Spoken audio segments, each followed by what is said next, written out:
ดียวก็ได้กำเดียวก็ถึงเวลาก็เดียวก็ถึงเวลาก็เดียวก็วันติดก็เดียวก็วันจันทร์ก็เดียวก็วันติดก็เดียวก็วันจันทร์พัดหมุนเวียนกันไปอายุคนเฮาก็เปลี่ยนกันไปจากที่เคยหนุ่มก็ต้องแก่จากที่แก่ก็ต้องเฒ่าจากที่เฒ่าก็ในที่สุดก็ตายมันถึงบ่มีแก่นสารในชีวิตของคนเฮานี่ก่อนที่จะได้อู้ได้จ่าในสาระต่างๆนั้นก็อาตมาภาพขอขอบคุณศรัทธาญาติโยมที่มาจากทั่วทิศเพราะว่าจะมาจากฝางเพราะว่าจะมาจากทางดอยหล่อหนองผ้าขาวตาไม้เนาะที่มาทรงสักการต้านข้าบแม่ตุนเกี้ยวในวันนี้ศรัทธาญาติโยมแต่ส่วนมากก็ต้องฝางตั้งอย่างเนอะเปิ้นก็เป็นญาติของแม่ตุนเกี้ยวนี่เปิ้นก็มากันหลายวันนี้ขอขอบคุณด้วยเนอะได้หอนจันทาว่ะป้าถ้าอย่ามีทั้งนอกว่ะ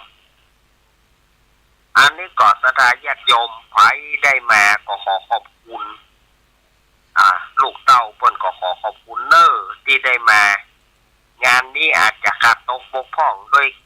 ประการชั้นใดก็ดีอาจจะได้ต้อนรับก็ดีบ่ได้ต้อนรับก็ดีได้ก็ดีบ่ได้ก็ดีขอสุมาอภัยเนอะลูกหลานฝากมานี่ก็เลี้ยวไปละสำหรับงานชาปนกิจศพของแม่ตุนแก้วปัญญาแก้วศรัทธาญาติโยมที่อยู่ตั้งไกลเพิ่นก็จะเริ่มปิกแล้วนี่เพราะว่าบ้านเพิ่นอยู่ไกลบางท่านบางคนก็อยู่พุ่นชัยประการพุ่นบางคนก็อยู่ฝางก็เพิ่นก็จะเดินทางปิกกันก็ขอเดินทางโดยสวัสดิภาพปลอดภัยเนอะเอาละศรัทธาญาติโยมในวันนี้ไหนๆจะเข้าพรรษาแล้วศรัทธาญาติโยมที่จะไปนอนวัดนอนวาตะพ่องก็บอกว่าอาตมานะอันตะพ่องก็บอกว่าข้าเจ้านาจารย์ข้าเจ้านะหัวไปสวดมนต์บ่ได้หัวศรัทธาเปิ้นจะว่าเขาจะไปขัวเขาบ่ได้ก็ยกมือไหว้หั่นอันใดที่เขาว่าได้ก็ว่าโดยเปิ้นไปอันใดที่เขายังบ่ฮู้เด้อก็ถ้าต่างวัดต่างวาเปิ้นแจกหนังสืออย่างเช่นว่าหนังสือสวดมนต์ญาติโยมก็เอาตามหนังสือสวดมนต์ที่ทุกเจ้าแจกนั่นนะมันจะมีกรรมอย่างขึ้นมาเปิดพิมพ์ทำวัดเย็นกาสวดมนต์ธรรมดากาอย่างใดกามันจะมีในหั่นเพื่อโยมพยายามท่องไปวันละเล็กวันละน้อยมันถึงได้แม้นว่าเอามาได้ก็ยกมือ10 นิ้วไหว้ตัวเปิ้นหั่นอันเนี้ยมันก็ได้บุญละวันนี้อาตมาภาพจะมาพูดถึงศีล 8เนี่ยศรัทธาญาติโยมใครจะรักษาศีล 8เพราะว่าอุโบสถศีลรักษาอุโบสถศีลถ้าใครจะรักศีล 8ใครจะรักษาศีล 8ก็ต้องมานอนก่อนวันพระต้องมานอนวันโกนอย่างเช่นว่า14 ค่ำมานอน14 ค่ำแล้วแต่ท่านจะได้ออกหลังคือออกแหงค่ำนี่นะ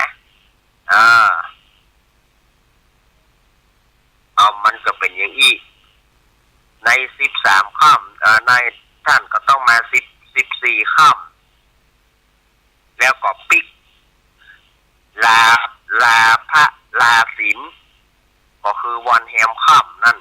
ก้อยลาศีลเรียกว่า2 วัน 2 คืนถ้าไผ่มาได้การฮับศีล8นั้น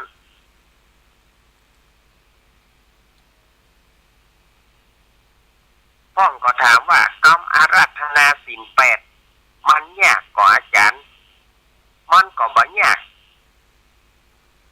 ถ้าเอาบ่เอาเต็มนะเอาบ่เอาเต็มเอาธรรมดาก็ได้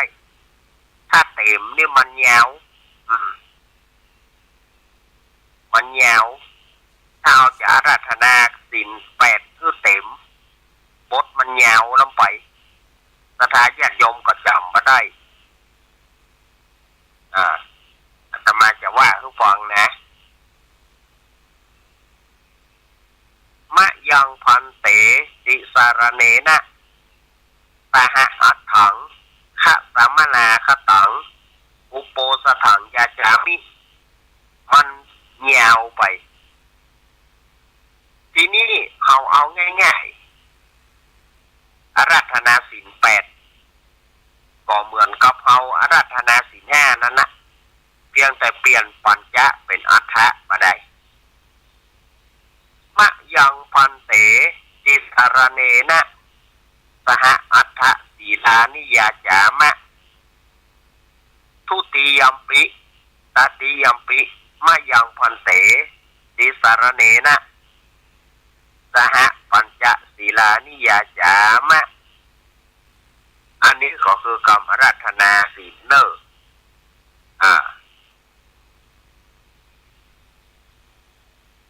กรรมอาราธนาศีลเขาเปลี่ยนจากปัญจะเป็นอัฏฐะมาได้นอกนั้นว่าก็ไอตัวเดียวกันนะถ้าไปถามหาว่ามันเป็นอะไรอย่างทีนี้ตู้เจ้าพอก็ตั้งนะโม3จบอันนี้ศรัทธาญาติโยมก็เข้าใจละนะโม3จบไตรสารณคม9บ้างนี่ไตรสารณคม9บ้างก็พุทธังสารนังกัจฉามิธัมมังสารนังกัจฉามิสังฆังสารนังกัจฉามิอันนี้บ้าง1นะบ้างละ3บ้างละ3นะทุติยัมปิพุทธังสารนังกัจฉามิทุติยัมปิธัมมังสารนังกัจฉามิทุติยัมปิสังฆังสารนังกัจฉามิอันนี้บ้างที่2ก็ปนองว่าไตรสารณคม6บ้างถ้าเอาเต็มก็คือ9บ้างนี่ตติยัมปิพุทธังสารนังกัจฉามิตติยัมปิธัมมังสารนังกัจฉามิตติยัมปิสังฆังสารนังกัจฉามินี่ก็คือ3เรียกว่า3แบบเนาะเรียกว่าไตรสรณคม9บ้างเพราะว่าไตรสรณคม9บ้างนี่อยู่ที่ไหนทุกเจ้าประกาศจะปานศีลทีนี้จบไตรสรณคม9บ้างแล้วก็จะปานศีลเปิ้นจะว่าติสารณะคัมมนังนิธิตังเอาก็ฮับเอาว่าอามะพันเต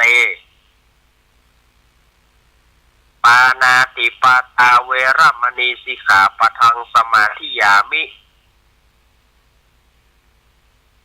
อาทินนาทานาเวรมณีสิกขาปะทังสมาธิยามิอะพรหมจริยาเวรมณีสิกขาปะทังสมาธิยามิมุสาวาตาเวรมณีสิกขาปะทังสมาธิยามิสุราเมรยะมัจจปมาทัฏฐานาเวรมณีสิกขาปะทังสมาธิยามินัจจคีตวาทิตวิสูกัทัสสนา มาลาคันทะวิเรปนะธารณะมันดานะวิปูสนฐานาเวรมณีอันนี้ในข้อเจ็ดเนี่ยข้อเจ็ดนี่มันจะยาวไปหน่อยเพราะว่าเพิ่นรวมเอาข้อเจ็ดกับข้อแปดของสามเณร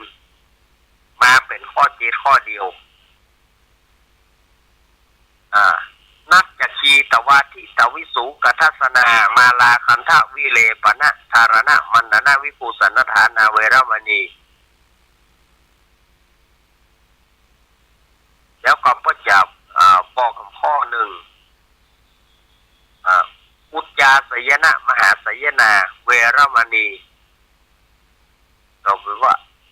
เฮาเนี่ยปวดแล้ว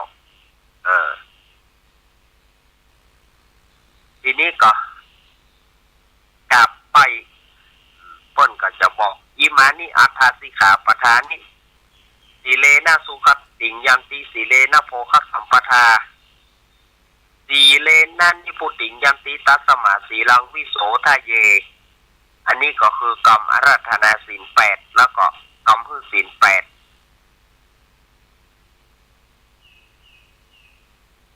พวกกระทางศีลแปดนี่ยังรู้เนาะอันนี้ญาติโยมใครหูแหละมันอย่าง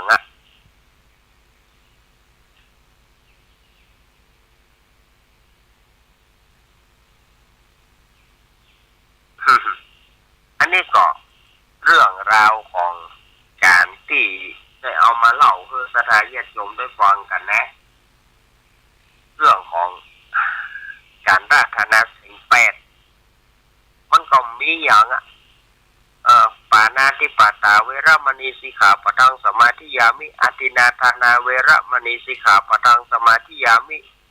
อภรมจริยาเวรมณีสิกขาปะทังสมาธิยามิมุสาวาตาเวรมณีสิกขาปะทังสมาธิยามิสุราเมรยะมัจจปมาทัฏฐานาเวรมณีสิกขาปะทังสมาธิยามิวิกาละโภชนาเวรมณีสิกขาปะทังสมาธิยามินักจักขีตวาทิตวิสุกทัสนามาลาคันทะวิเรปนะธารณะมันดานะวิปูสนฐานาเวรมณีสิกขาปะทังสมาธิยามิอุจจาสยนะมหาสยนาเวรมณีสิกขาปะทังสมาธิยามิกตยะศีลแปดแต่มันจะไปนักเอาข้อที่เจ็ดมันจะยาวหน่อยเพราะว่าศีลสิบก็มีนางผู้นั้นคนเดียวศีลสิบก็จะเป็นของเนนน้อยอย่างข้อเดียวจะเป็นเนนน้อยละแต่เปิ้ลรวมเอาข้อเจ็ดกับข้อแปดของเนนนะมาเป็นข้อเดียวของอุบาสกอุบาสิกาอันนี้ก็แจ้งกับสถานญาติโยมเนอะว่ามันเป็นมาอย่างนี้นะ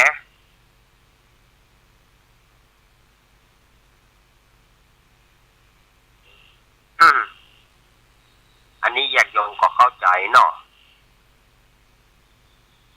แต่ถ้าเราจะศีลห้าก็ง่ายเอาครับศีลห้ามันถึงไม่ยากอันใดล่ะ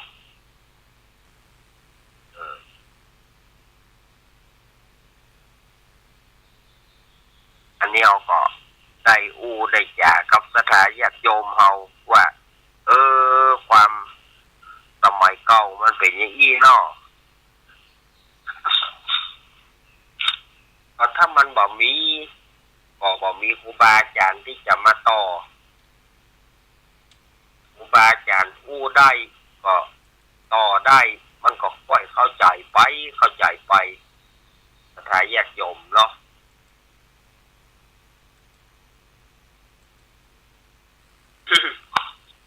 อันนี้ไปจะไปนอนวัดนอนวาก็อนุโมทนาตัวเนอ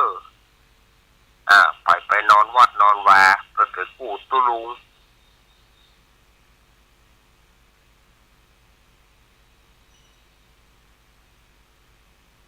ไปพอตุลุงจัดรายการ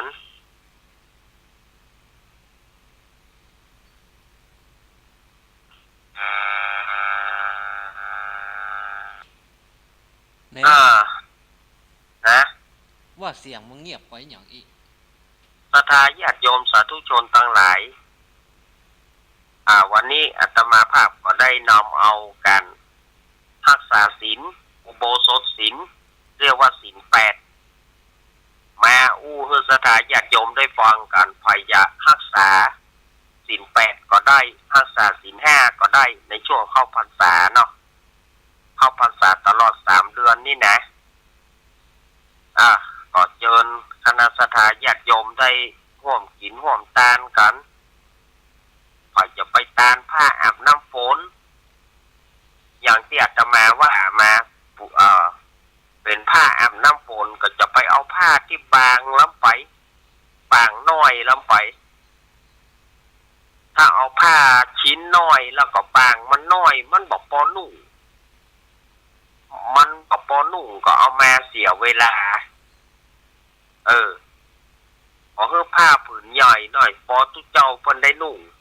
ตลอดศรัทธาเป็นกันเรียกว่าผ้าเพราะว่าผ้าอย่างก็ผ้าสาดกผ้าสาดกอาบน้ำฝน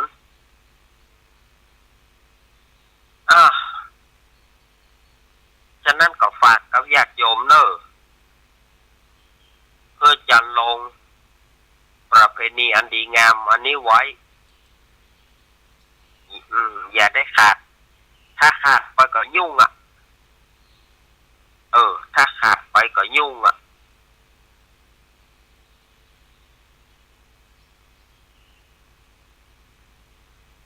เพราะว่าในการที่จะจัดพานเนี่ยบางคนก็บอกโอ้ท่านเนี่ยว่าจะจัดพานไว้ก็เดี๋ยวตุ๊กเต้าจะมาเอาผ้าน้อยจะมาเอาพานมันก็มีห้านะลูกแต่ถ้าศรัทธาญาติโยมจะเอาพานนี่หมายถึงเอาใส่ดอกนะใส่ดอกและที่นี่ในการอธิษฐานเข้าพรรษา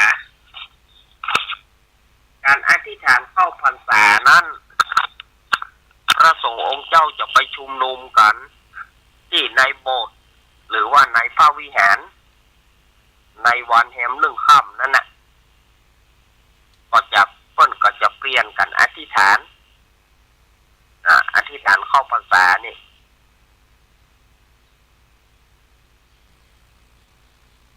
โดยมีคำว่า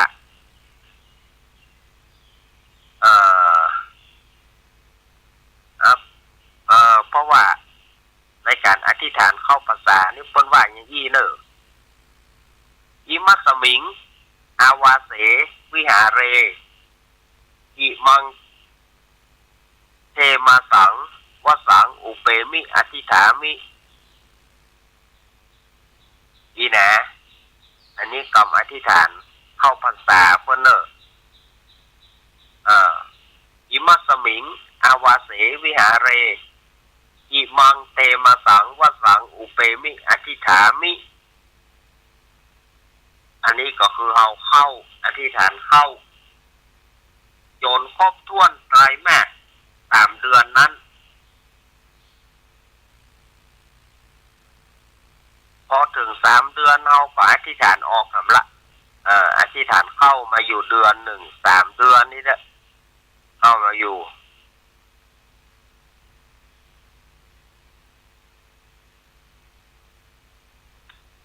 เพิ่นก็เข้าในการอธิษฐานก็แปลว่าจำพรรษาไว้ทุกเจ้าจำพรรษาไว้ละจำพรรษาไว้จะบอกไปนอนค้างอ้างแรมที่อื่นถ้าประจำเป็นถ้าจำเป็นก็จะไป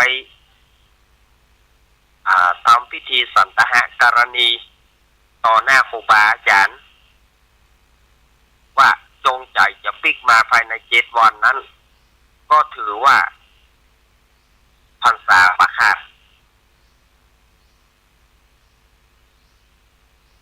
แล้วกำออกเปิ้นรออาจารย์เนี่ยก็กำออกเปิ้น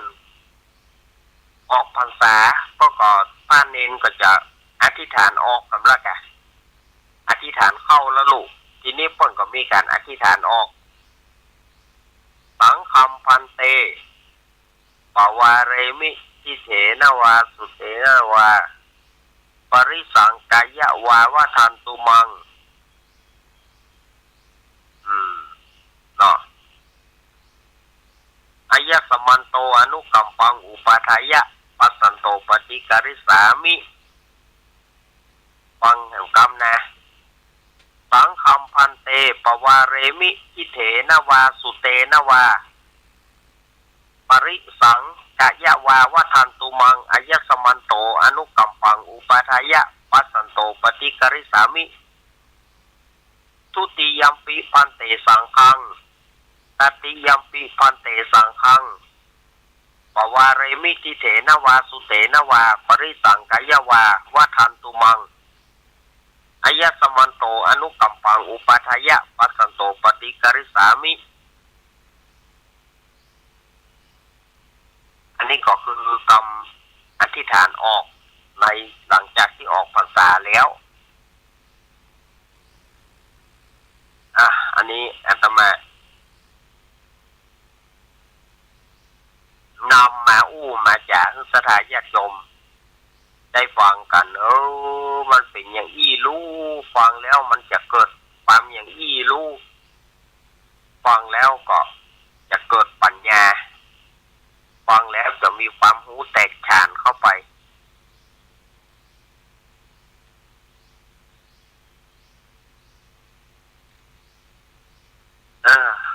อันนี้ก็เป็นเรื่องของผู้ที่ห้าศีลแปดมาเนอะผู้ใดที่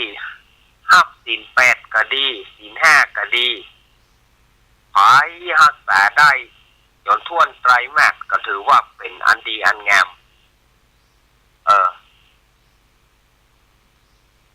เนาะเพราะว่ามันเมื่อไหนจะสมทานในเรื่อง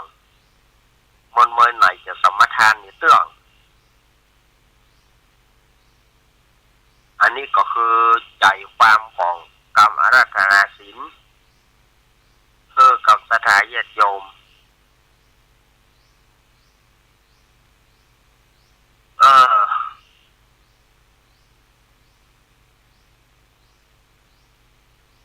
มาถึงนี่ก็อาตมาจะใจนี่เนาะจะเล่นละครไปสักกรรมก่อนเมื่อเล่นละครเพลงไปก็จะฮื้อตามันเป่งจะไปสวยหน้าสวยตากำก่อน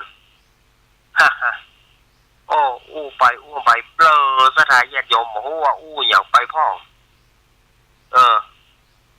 เปลอบอกว่าอย่างไปพ่ออันนี้ป้อนห้องว่านิวรณ์ทำเข้ากรอนจิตใจนิวรณ์ทำยุ่งละสถานญาติโยมเนาะเอามาต่อไปกับวงละครมาลุงไอ้ว่าไดเข้ามาละสวัสดีเนาะสวัสดีลุงไอ้วันนี้เล่นละครเจ้าเลยวันนี้ขอเอาเล่นละครเจ้าลุงไอ้ปุ่มนี้เนอะคอยไปล้างหน้ากันเดี๋ยวก่อนพอไหวเฮ้ยลุงไอ้ไม่ใช่สวัสดีป้าไอโบครับเดี๋ยวเจ้าไปช่วยพระศพญาติของผมก็ครับไอโมจะไอโมจะไปหวดแก่งฮังเลเชียง3 ถ้วยเอาว่างขำคอเหมือนเอาว่างเก่งฮังเลขำคอเหมือนบอกว่าบ้านสลิเด้อมันมีช้างมันแบบกินย้ำก่อนอยู่รู้ไงอยู่นี่เนอะคอยไปล้างหน้าล้างตามาไปสระหัวเขากำเดียวก่อนสวัสดีพี่ไอโบครับ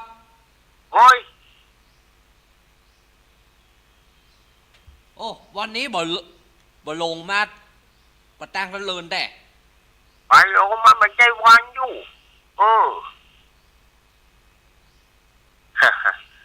ว่าได้ลูกวันนี้ยังอย่าคอนเนาะ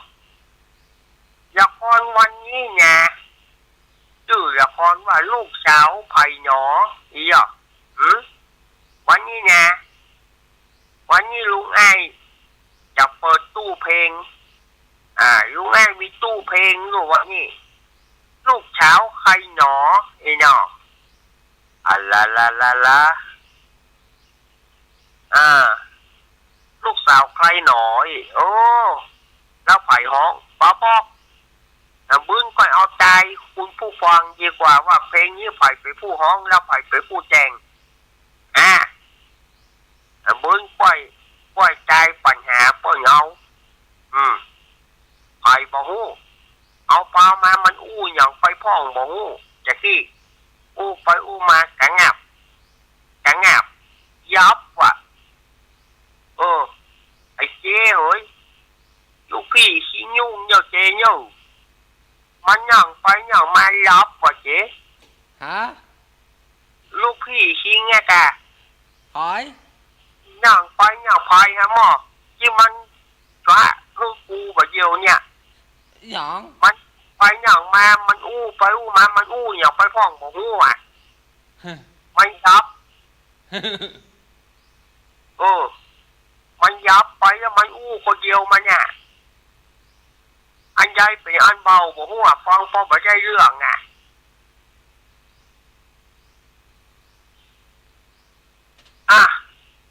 ต่อไปนี่เนาะตู้เพลงหยอดเหรียญ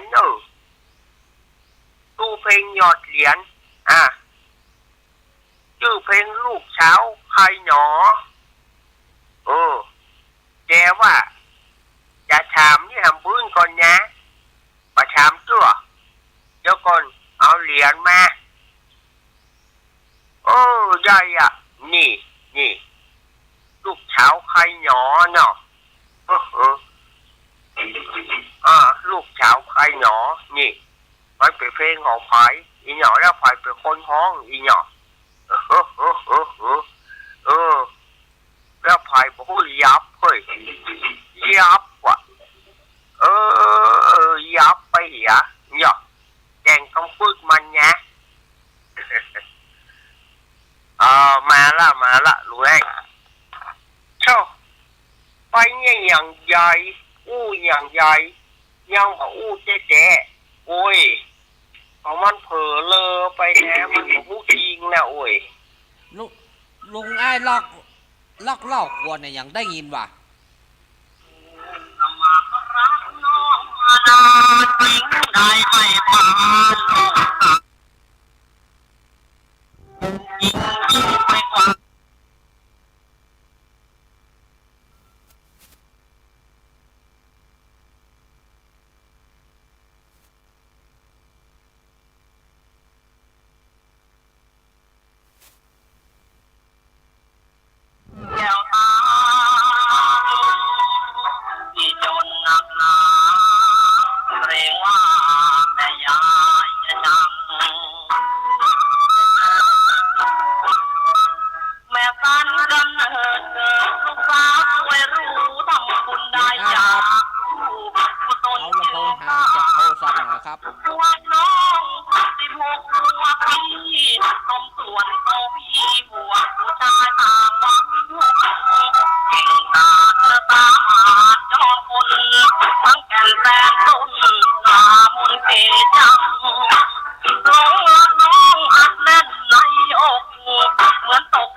เพียงคนดีโอนใจมาบ้างลูกสาวไปหนอขอนักคนสวยสงสารพี่นะโอ้น้องจังคนสวยสองแขนพี่จะช่วยเป็นกำแพงกันทางโอ้ยโอ้ละนายหน่อยรักที่มันตามเจออย่าทำเมินเจยเยาะเย้ยให้ตรอมใจตาย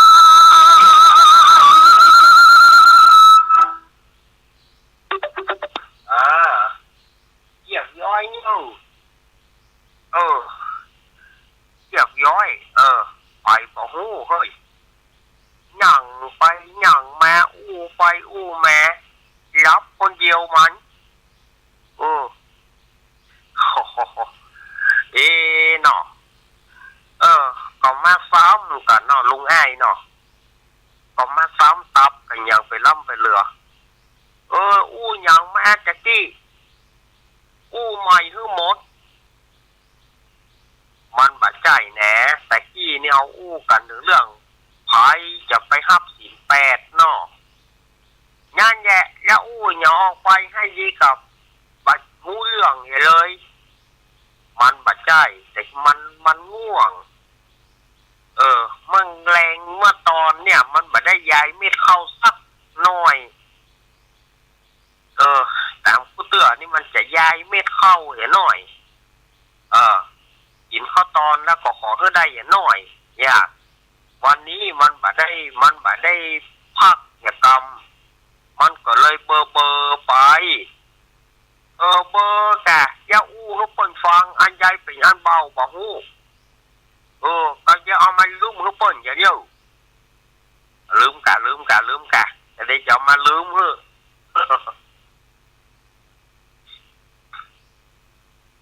พอมาอายให้เปิ้นเนี่ยเปิ้นฟังพายุอันเนี่ยพอเปิ้นฟังพายุแล้วเปิ้นจะว่าจะได้อันอย่างเสียงมันอย่างหายไปกำอีกกึดดีๆพ่องออกหูละแน่ออกหูละแน่โอ้โดนคนยายเป็นอย่างได้พ่องครับแสบเข้าไปถึงสวงบ่เฮ้ยแสบเข้าไปถึงสวงเลยก็นั่นนะเขาก็ว่าเขาอู้ไปก็มันอย่างใดมันอย่างมาติขัดแต่ว่าโอ้มันบ่พอลูกตัวจัดมาได้บอกก็เปิ้นแก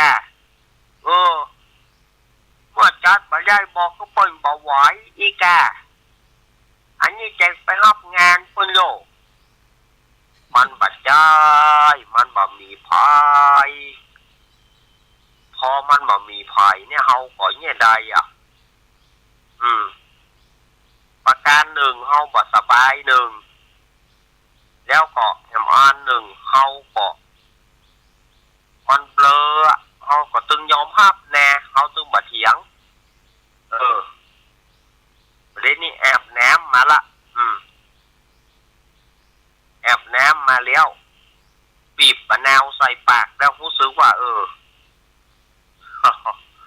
อ้ขอโทษญาติโยมเนอะที่ฟังแต่กี้นี่อาจจะฟังแล้วมันเป็นกระท่อนกระแท่นมันเบอร์ไปเนาะแต่กี้นะจะไปต้องใจตัวช่วยต้องใจตัวช่วยต้องเปิดเพลงไปก่อนวันไปบ่ไหวแน่สถานโยมตายตายแน่มันมาจ่ายเขางูไปกันเนาะ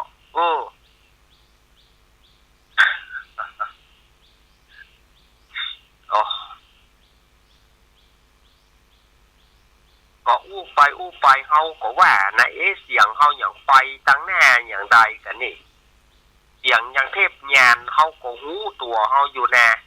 ก็พยายามที่จะเรียกสติคืนมาเหมือนกันพยายามจะเรียกสติคืนมาเหมือนกันแต่บอกก็ว่ามันจะตกเก้าอี้ติ๊ก ก็เดี๋ยวก็มาลืมเพื่อสถานญาติโยมใหม่เนาะช่วงหลังเนาะเกิงหลังก็มาลืมเพื่อช่วงหลังก็มาลืมเมื่อสถานญาติโยมแห่งกรรมเนาะว่าที่อู้ไปแต่กี้จะเอารายละเอียดแห่งกรรมนะเอาอาตมาสุมาอภัยสถานญาติโยมแท้ๆละ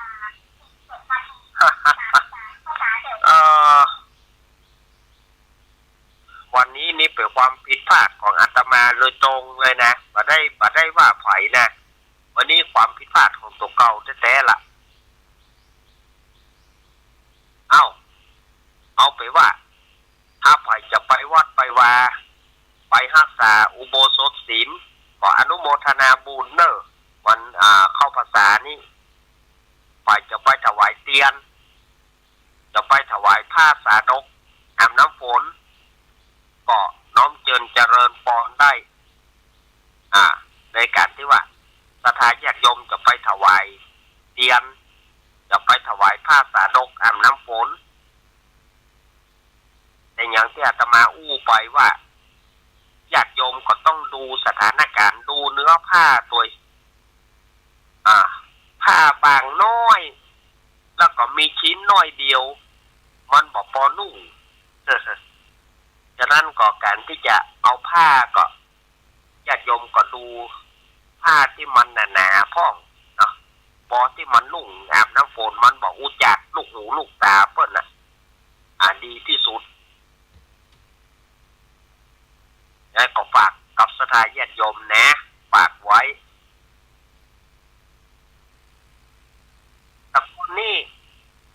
ด้วยการห่อข้าวต้มขนมเนาะญาติโยมแต่ก่อนเนี่ยเอาห่อข้าวต้มขนมเนี่ย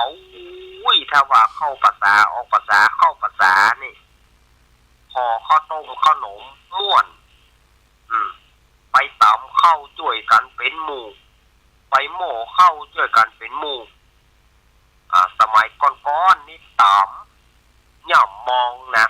หรือว่าโคกกระเดืองเนี่ยมองหรือว่าโคกกระเดืองเนี่ยปลากันย่ำต่ำเข้ากันเวลาว่าเปิ่นจะโกนเข้าก็เดี๋ยวเนอยอหัวมองกันเนอยเปิ่นบอกว่ายกนะเปิ่นว่ายอหัวมองกันเนยอแขนโคกก่อนจะไปฟังย่ำเตื้อมันจะโดนมือเปิ่นโกนเข้าทีนี้เปิ่นก็จะโกนเข้ามันแตกกากหนึ่งแล้วมันจะมาแตกกากหนึ่งมันจะมาเป็นข้าวสารแล้วมันจะมาเป็นข้าวแป้งนี่เรียบร้อยแล้วโกนเรียบร้อยแล้วก็เปิ่นก็จะโกนน่าก็ต่ำไปแถมอันนี้เฉพาะห่อขนมจอกนะห่อขนมจอกนี่ต้องต่ำเข้าเปิ้นเหนียวพอดีเปิ้นบ่ใจว่าเหนียวยังแป้งบะเดียวนี่ให้เหนียวเกินนะมันเอาคือว่าขนมจานเนี่ยสถานญาติโยมขนมจานนี่ตะกอนลำนี่เปิ้นบ่ใจปอเหนียวเฮามาเลิบพี่น้องหลายปั่นกับคนจานน่ะคนปืนปั่นกันกินประเดี๋ยวปัดขนมจานกินป้อมได้มันเหนียวมันเหนียวแท้ๆละขนมจาน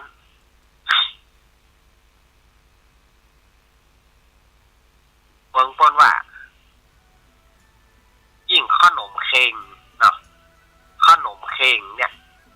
ขนาดหมอนะถ้าได้ญาติโยมขนาดเปิ้นเป็นหมอนะหมอสัมพันธ์จอมตองเนี่ยขนาดหมอแท้ๆยังไปแกนขนมเค็งเนาะจะเอายังสี่ตีนก็หูพระนักปราชญ์ก็หูพังสี่ตีนหูผาดนักปราชญ์หูพังขนาดหมอเนี่ยเตือนเปิ้นกินอย่างอันอย่างอี้ยังไปแกนขนมเค็งขามคอในสถานญาติโยม ถ้าเราจะเอายังปุถุชนอย่างเรานี่มันจะประพิษประพาสเนาะอันนี้ก็อู้กับสถาญาติโยมเฮาว่าเป็นจะได้พ่องแหอีนะก็เดี๋ยวจะเอามาอู้เรื่องข้าวต้มขนมนี่นะห่อขนมในกลางภาษาสมัยก่อนนี่ตุพระได้กินข้าวต้มขนมจ๊อกนี่ม่วนให้ลู่มาเป็นขยมวัดแต่ก่อนเป็นละอ่อนมันก้านกินลู่มันก้านกินลู่มาเป็นขยมวัดสมัยก่อนนี่เป็นขยมวัดได้กินอิ่มได้กินอิ่มเหลือบ้านมันปี่น้องหลายมันบ่รู้จังได้กินเอามาเข้าวัดนี่มาเข้าวัดเอามาเป็นขยมวัดนี่มันได้กินอิ่มดีในสมัยที่อาตมาเขาเป็นละอ่อนนะตูเจ้าบอกเนาะเก็บหอนึ่งไว้เนื้อบ่าเอาหอนึ่งไว้นักเอาเนี่ยได้เอาฝังดินไว้ปานอี้เมินเซินไหนเอามาแกงโหสถาญาติโยมเหยยามประเดียวนี่วันฮือกันเนอะยามประเดียวนี่วันฮือกันเนอะประเดี๋ยวนี่กินบะได้ท้องเอาเหลวเนี่ยประเดี๋ยวนี่นะว่าจะบอกติดเชื้อในกระเพาะอาหารเนี่ยเนาะเป็นประเดี๋ยวนี่กระเพาะเอาเสียแน่นอน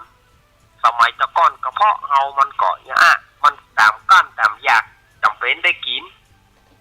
พวกเอาฝังเอาขุดออกมาแล้วขุดออกมามันจึงเดือดในหม้อพอดแป๊ดๆค่ะ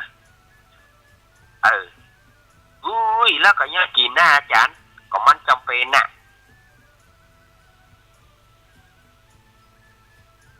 มันจำเป็นมันก็เลยหลุดกันไปเกยกันไป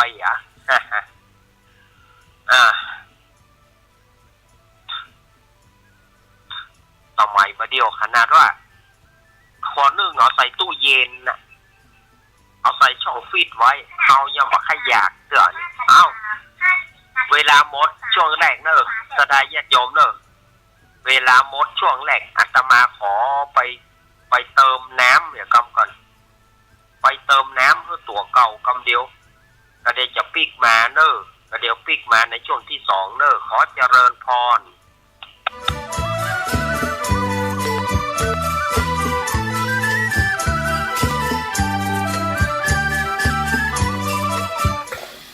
กินของฮ้อนใจจ้อนกลางล้างมือบ่อยๆช่วยป้องกันโรคลุท้องอาหารที่มีกะทินมและไข่เป็นส่วนประกอบบ่ควรทำไว้ล่วงหน้าเกิน4ชั่วโมงเพราะเชื้อแบคทีเรียหรือไวรัสอาจปนเปื้อนอยู่กับอาหารทำให้บูดเสียได้ง่ายกินเสร็จก็เก็บใส่ตู้เย็น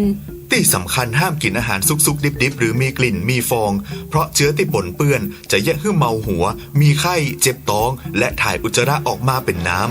บางรายอาจรุนแรงถึงขั้นติดเชื้อในกระแสเลือดส่งผลกระทบต่อระบบประสาทเกิดอาการจักเป็นลมหรือรุนแรงถึงขั้นเสียชีวิตโดยเฉพาะละอ่อนและผู้สูงอายุ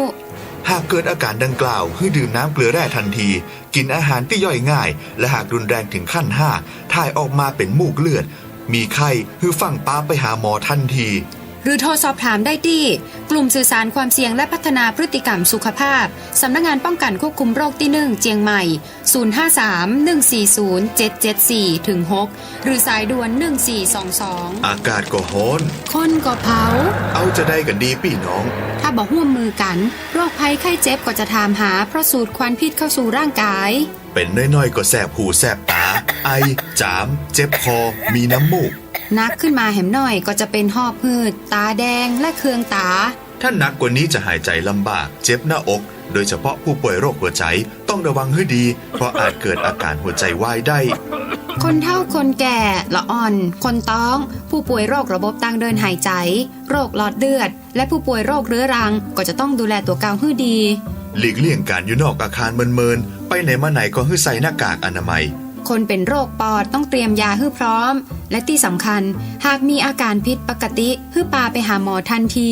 ถ้าใครรู้รายละเอียดเพิ่มเติมโทรสอบถามได้ที่กลุ่มสื่อสารความเสี่ยงและพัฒนาพฤติกรรมสุขภาพสำนักงานป้องกันควบคุมโรคที่ 1 เจียงใหม่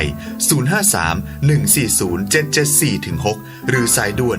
1422 น้องๆหน้าหนาวนี้ไปแอวเหนือเฮาพักที่นี่บ่รีสอร์ทนี้ดีขนาดมีเครื่องทำน้ำอุ่นระบบแก๊สเอาไว้ให้พร้อม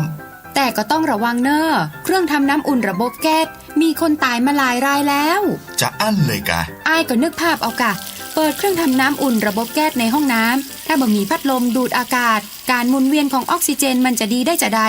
ในเมื่อการเผาไหม้บ่สมบูรณ์ก็เกิดการสะสมแก๊สคาร์บอนมอนอกไซด์สูดดมเข้าไปมันจะไปจับกับเม็ดเลือดแดงและทำให้เม็ดเลือดแดงจับกับออกซิเจนได้น้อยลงเมื่อออกซิเจนเข้าบ่ถึงปอดก็จะยากให้คลื่นไส้เมาหัวหายใจยากจนถึงขั้นเป็นลมแล้วก็ตายได้โดยเฉพาะคนที่มีโรคประจำตัวเช่นโรคหัวใจโรคเลือดจางหอบหืดถุงลมโป่งพองโรคความดันโลหิตสูงซึ่งจะมีโอกาสสูงกว่าคนอื่นน่ากลัวขนาดเนาะมันก็บ่ถึงขนาดนั้นถ้าหารู้วิธีคือถ้าอาบน้ำด้วยเครื่องทำน้ำอุ่นระบบแก๊สบ่ดีอาบเกิน10นาทีจะต้องเปิดพัดลมระบายอากาศหรือให้อากาศถ่ายเทได้ดีอันนี้ก็จะช่วยได้นักถ้าหมู่เฮาแค่หูข้อมูลเพิ่มเติมโทรสอบถามได้ที่กลุ่มสื่อสารความเสี่ยงและพัฒนาพฤติกรรมสุขภาพสำนักงานป้องกันควบคุมโรคที่ 1 เชียงใหม่ 053-140-774-6 หรือสายด่วน 1422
ญาติโยมสาธุชนคนดีเฮาทุกท่าน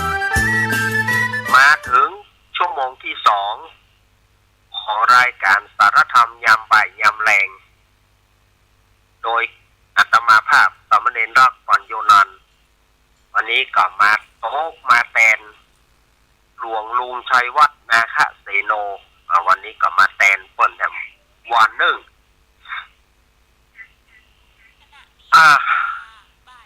ตะกี้นี่ต้องขออภัยกับสถาญาติโยมเนอะว่าไปมันนิวรณ์เข้าครอบงำจิตใจคนบอกว่านิวรณ์คือความง่วงถีนมิทะก็แม่นนิวรณ์ก็แม่นมันเกิดง่วงกระทันหันสถาญาติโยมตะกี้นี่ต้องขอสุมาอภัยญาติโยมเนอะขออภัยอย่างแรงที่การอู้การจานี่มันบ่ไปทางแน่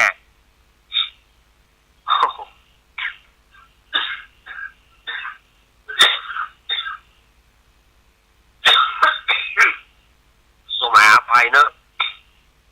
ก็มันทำให้ในการอู้การจาเนี่ยมันเบลอไป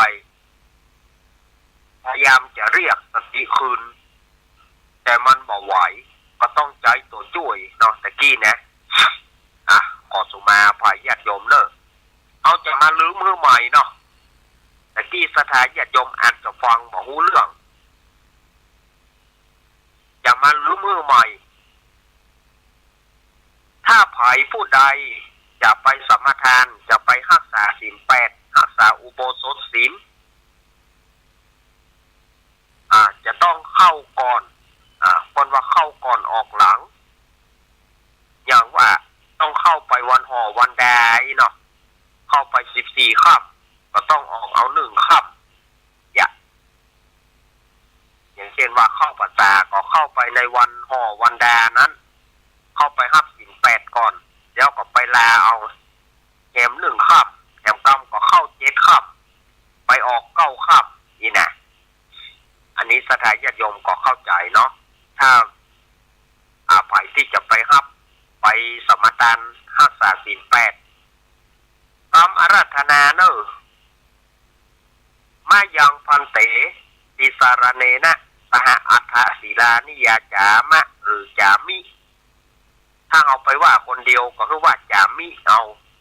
แต่ถ้าว่าตึงหมู่ก็คือว่าจามะเนอะ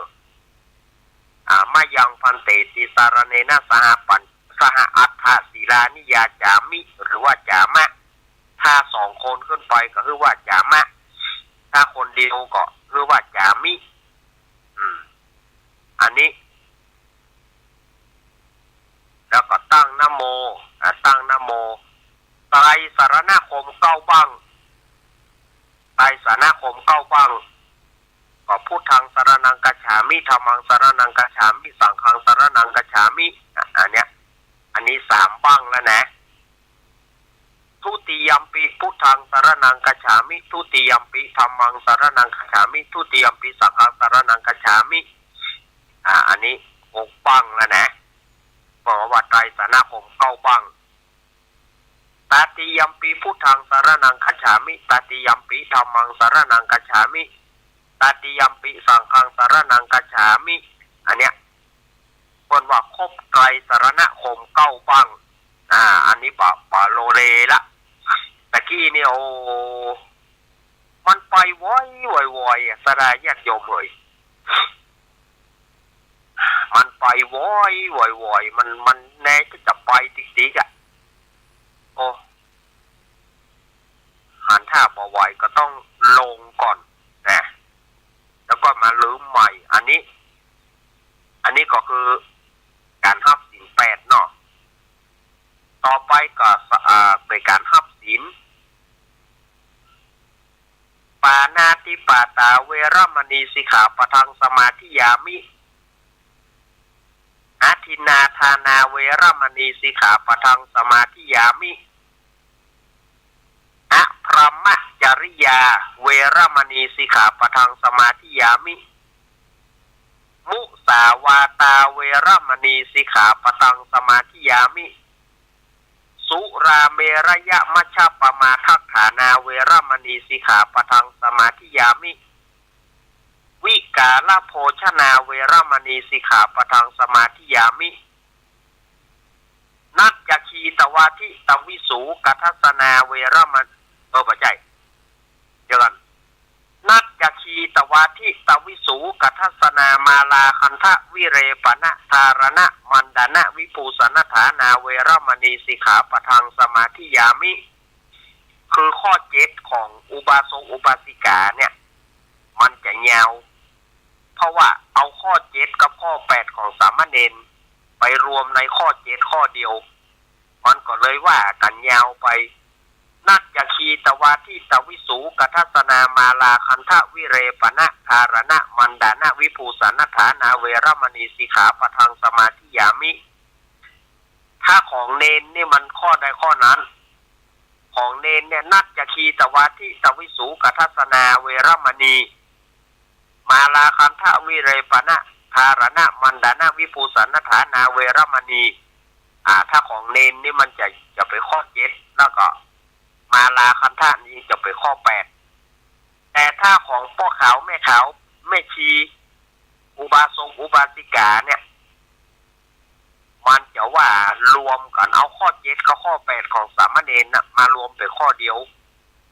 นัจจคีตวาทิตวิสูกัทัสนามาลาคันทะวิเลปนะธารณะมันดานะวิภูสนฐานาเวรมณีสิกขาปะทังสมาธิยามิ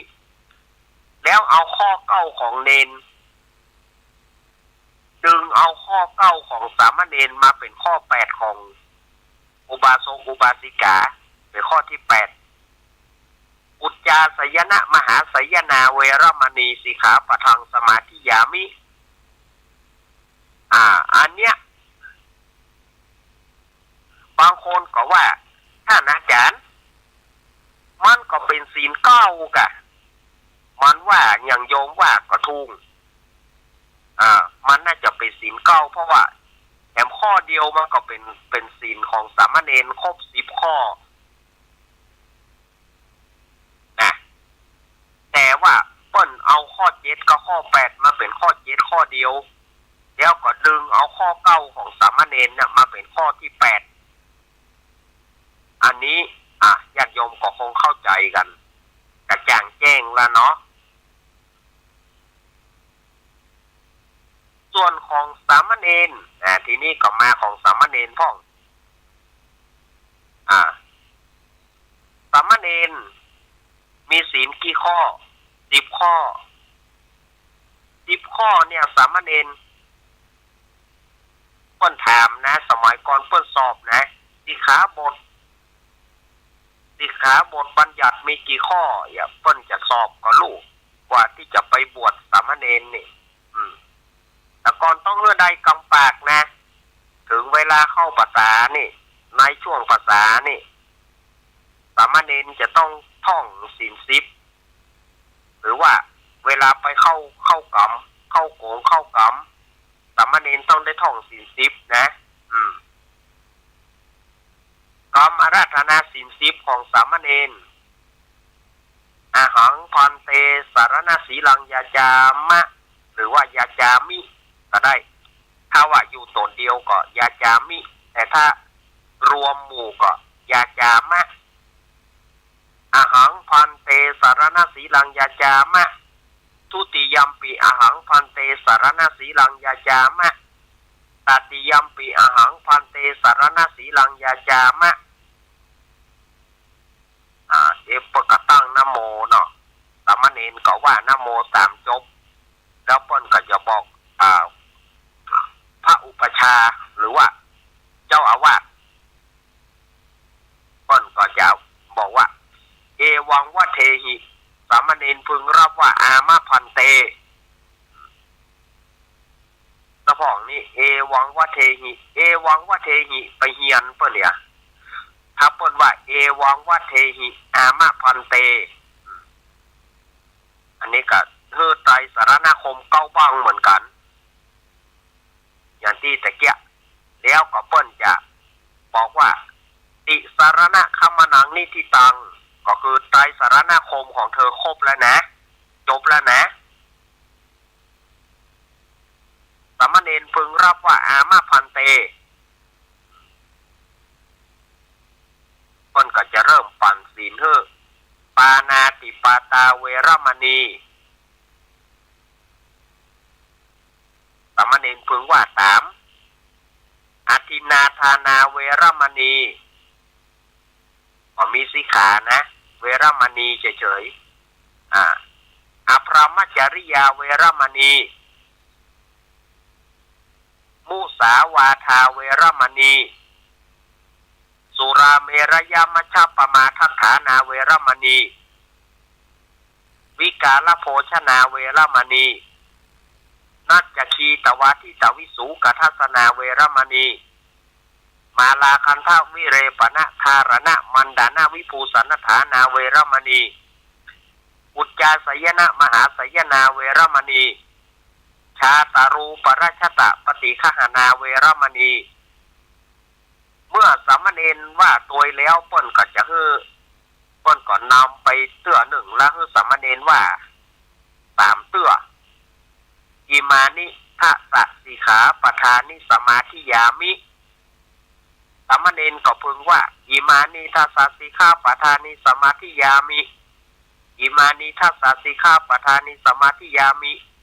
อิมานิทะสะสิกขาปทานิสมาธิยามิกราบ3 ครั้งเป็นการรับศีลสามเณรก็มีศีลที่บริสุทธิ์ ก็คือใจความของศีลต่างๆอันศีลห้านี่เขาก็ฮับกันมานะฮับกันมาสรวดเมื่อใดก็ฮับศีลห้าแต่ศีลแปดนี่ที่เปิ้นถืออยู่เปิ้นก็มีปัญหาแต่อย่างเฮาก็ได้ฮับไปแต่เป็นว่าอาตมานี่อย่างที่ว่านั่นนะอาตมาเคยนุ่งขาวห่มขาว8 ปีอาตมาถึงรู้ว่านี่อย่างคำอาราธนาศีล8นี่เป็นอย่างอีและศีลข้อ7กับข้อ8ของสามเณรเอามารวมเป็นข้อ7อย่างอีเพิ่นสอนมาลูกเพิ่นสอนมาเพิ่นว่าพวกมึงรักษาอย่างอีเนอะเขาก็จำได้เขาก็เอามาสอนลูกสอนหลานแนะนำเพื่อลูกเพื่อหลานว่ากรรมศีล8เป็นอย่างนี้เนอะกรรมศีล10เป็นอย่างนี้เนอะเขาก็เอามาบอกคือศรัทธาญาติโยมทั้งหลายคนเฒ่าคนแก่เขาที่จะไปไหว้พระรับศีลนั่งภาวนาปล่อยภาวนาบ่ได้ก็ภาวนอนไปเลยอย่างที่อาตมาว่าไปเมื่อเจ้านี้ไผ่ภาวนาบ่ได้ก็ภาวนอนนอนไปเลยภาวนอนนึกใจพุทโธพุทโธพุทโธนั่นน่ะรับไปเมื่อใดก็จ้างมันใช่ก็รับไปเมื่อใดก็จ้างมันอย่าไปกึดถึงมันตื่นมาเขาก็สุขใจละถามว่าคนทั่วไปเนี่ยอีป่อยแม่เขาจะนั่งภาวนาที่บ้านมันได้ก่อนเขาจะทำที่บ้านก็ได้นั่นนะอย่างที่อาตมาว่าไปเมื่อใกล้แจ้งกับเจ้าว่าเขาจะนั่งที่บ้าน มันก็ได้จะให้มันสงบเหมือนในวัดนี้มันก็คงแบบสงบ1เสียงรถดัง2เปิดเพลงกัน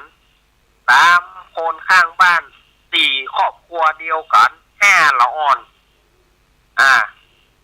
ละอ่อนให้กันงอแง่ละอ่อนบางคนกับลูกจะเข้าสุดลูกจะเข้ามุ้งโดยทวดมันโดยหมอนมันหมอนเนี่ยอย่างเนี่ยจำพุทโธ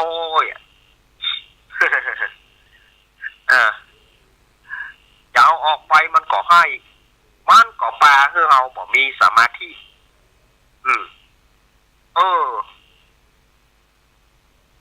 มันจะทำได้เหมือนกันแต่มันทำได้น้อย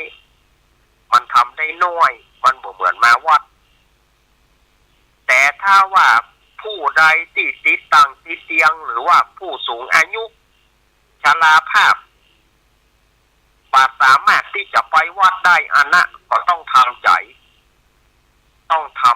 ละได้บ่ได้ก็ต้องอดเพื่อถึงที่สุดอันเนี้ยก็คือในการที่เราจะไปปฏิบัติทำกรรมฐานจะให้ดีกับไปวัดท่านประตูโตโลโตโลดอันนี้อาตมาได้เคยได้ฟังพระเดชพระคุณหลวงพ่ออาทรวิสุทธิคุณหรือว่าหลวงพ่อบุญตาลวัดหนองตองอำเภอหางดงประเด็นนี้เปิ้นก็ยังเป็นเจ้าคณะอำเภอหางดงอยู่เนาะเปิ้นมาได้เกษียณแล้วเนาะเปิ้นเคยบอกว่า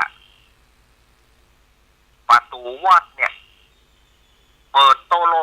ดพอมีภัยเข้าเปิดคือสอนกรรมฐานสอนนั่งภาวนาไผมานอนวัดนอนวาก็ได้พอมีภัยเข้าโอ้ยที่คอกที่ตารางนี่ปากันเข้าไปลุกอันนี้หลวงพ่อบุญตันเปิ้นเคย ได้อู้มาสมัยเป็น30เกือบ40ปีละก้าเนาะหลวงพ่อบุญตันหลวงพ่อท่านพ่อครูอาทรวิสุทธิคุณเนี่ยเปิ้นเคยมาเทศเปิ้นเคยอู้ในการเทศจะมากับเอามาบอกคือกับศรัทธาญาติโยม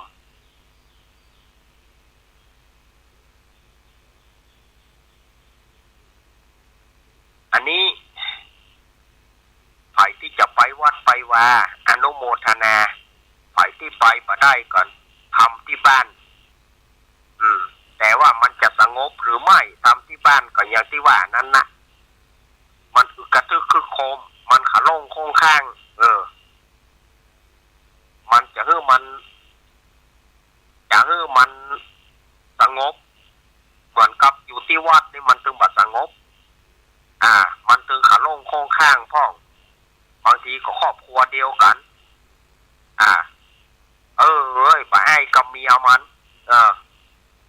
ผิดกันกับผัวมันผิดกันอย่าเอาพูดโทก็เด็กจะไปคนตี้เมาพูดโทก็เขาจะมานั่งพูดโทนอนพูดโทก็มันขะลงข้องข้างเดือดกันหิวเฮากันเนี่ยแต่ถ้ามันจำเป็นมันก็จำเป็นย่านะเข้าเย็นจำอุ่นจำเป็นที่จะต้องทำอย่างนั้นก็ต้องอดเอาคนที่ไปวัดได้ก็สมควรที่จะไปเมตตาภาวนาที่วัดเอาเนาะไปนั่งที่วัดพุทโธเอาตะพ่องก็ซอกหาที่เปิ่งผนังสารนังกัจฉามิพอฝาผนังเป็นที่เปิ่งแห่งข้าเพราะเปิ่งอย่างจะอาศัยฝาผนังอิงแล้วจะได้เติกเกิงหลับพอเอาพุทธังสารนังกัจฉามิพอเอาธัมมังสารนังกัจฉามิขอซอกฝาผนังสารนังกัจฉามิคดไปหาฝาปุโรเอาฝาไปที่เปิ่งเอาปางเอกวิหารไปที่เปิ่งปัจจัยว่าบ่มีนะบางคนอันนี้จะไปว่าอาตมาซะแน่นะตะพ่องสูงอายุละนั่งบ่ได้นั่งบ่ม่วนโคตรไปหาปางเอก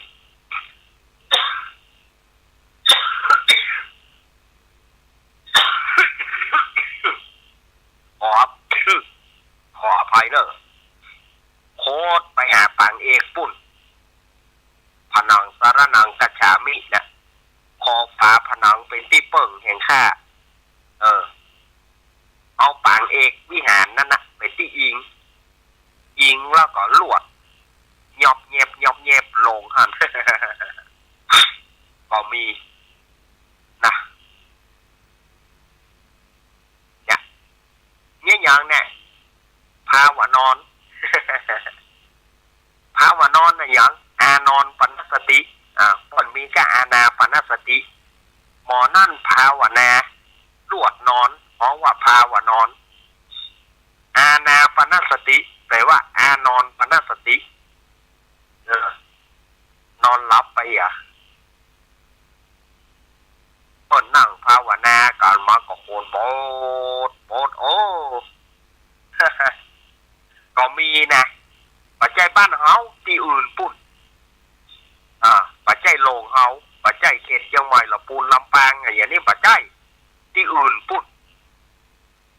สมาปัจจัยว่าบ้านเฮาบ่มีบ้านเฮาเปิ้นเป็นศรัทธาสัมญาณสัมปยุตบ้านเฮานี่เป็นศรัทธาญาณสัมปยุตเป็นศรัทธาเที่ยงศรัทธาตรงเอาที่อื่นมาอู้ปุ่นแน่อันนี้ก็เอามาอู้กับศรัทธาญาติโยมเขาว่าอู้เป็นจะได้ฮะท่านอาจารย์วันนี้ท่านอาจารย์ว่าง นี้นี่อู้ทำนี่แหงไปแต่ก็บ่ได้แหงนะสถานญาติโยมอาตมาก็เอามาอู้กันอย่างเงี้ยเพื่อให้สถานญาติโยมได้เข้าใจ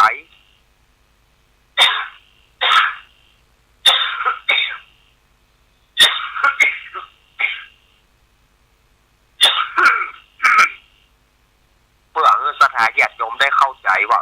หลักธรรมคำสอนที่เขาได้นำเอามาวันนี้อาจจะเป็นประโยชน์แก่ศรัทธาญาติโยมบ่นักก็น้อยหากว่ากรรมอันใดที่อาตมาอู้ไปมันบ่โล่งหูมันบ่ม่วนหูอาตมาก็ในนามของนักจัดรายการนักเผยแพร่ธรรมก็ขอสุมาอภัยหากว่ามันบ่เปิงใจ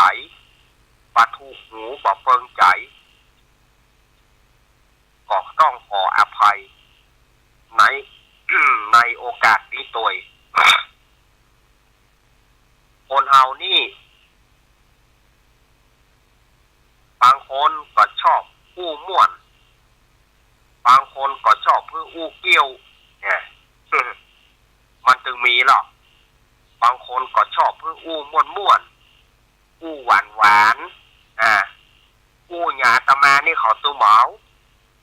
เพราะอย่างปะแนวบ่มีน้ำเขาว่า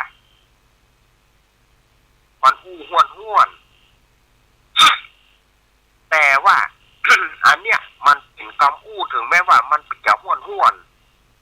แต่มันเป็นคำอู้ที่แท้จริงมันเป็นคำอู้ที่บ่หลอกลวงไผนะสดาญาติโยมมันเป็นคำอู้ที่แท้จริงมันเป็นคำอู้ที่บ่หลอกไผบ่ลวงไผอันเนี้ยแต่บางคนก็บ่ชอบได้เนอะ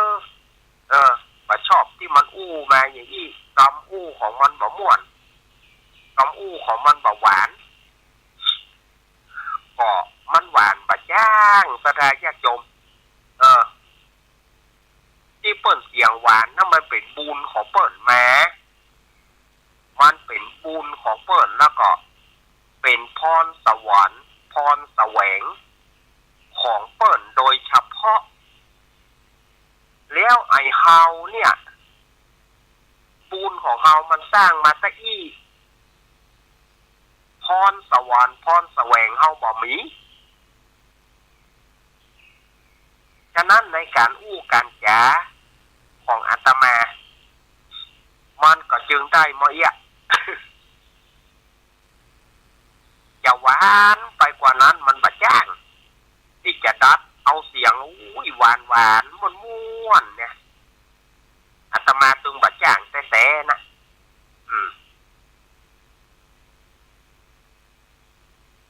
เนี่ยเขาว่าท่านอาจารย์เอ๋ยเล่นละครขอเป็นพระเอกฟองเตอะอาตมาตึงบ่จ้างแต่ถ้าเอาเป็นดาวร้ายมาเตอะ เล่นละครบทดาวร้ายมาเตอะแต่จะไปให้เขาเป็นพระเอกเขาอู้บ่จ้างในการจะเป็นพระเอกมันอู้ตึงบ่จ้างเนี่ยมันเป็นเรียกว่าของภัยกับของมันอาตมาตึงบอกว่าเปิ้นจะมาเฮียนเฮาก็บ่ได้พ่อปัจจัยของเปิ้นเฮาจะไปเฮียนเปิ้นก็บ่ได้พ่อปัจจัยก็ปัจจัยแบบของเฮา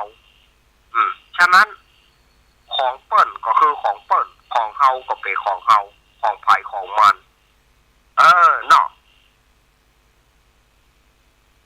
นะ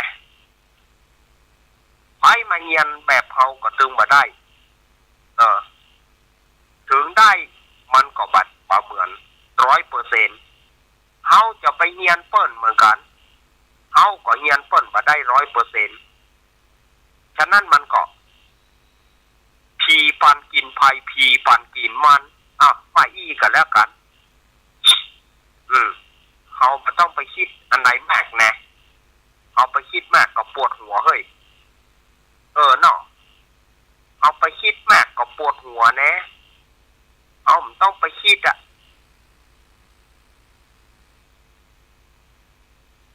คิดไปก็ปวดหัวเหี่ยบะได้ฟังกันเอาม่วนบ่ม่วนก็จ้างมันคือมันครบ2 ชั่วโมงนี่เหี่ยมันครบแล้วก็ปอมันครบเขาก็จะแอนแว่นละเอามันเสี่ยงแล้วลูกเสี่ยงเวลาแล้วลูกเสี่ยงเวลาแล้วลูกเสี่ยงเวลาเขาก็จะแอนนะกะแอนไปไหนก็มันหมดเวลานะหมดเวลาเขาก็ไปทำศาสนกิจอันอื่นอย่างประเดี๋ยวพระเนนไปพร้อมกันที่ในโบสถ์ละพระเนนไปพร้อมกันในโบสถ์ละถ้าก็เอาคนเดียวที่จะไปสวดมนต์พระเนนป้นปอไปละป้นปอไปพร้อมกันในโบสถ์ละ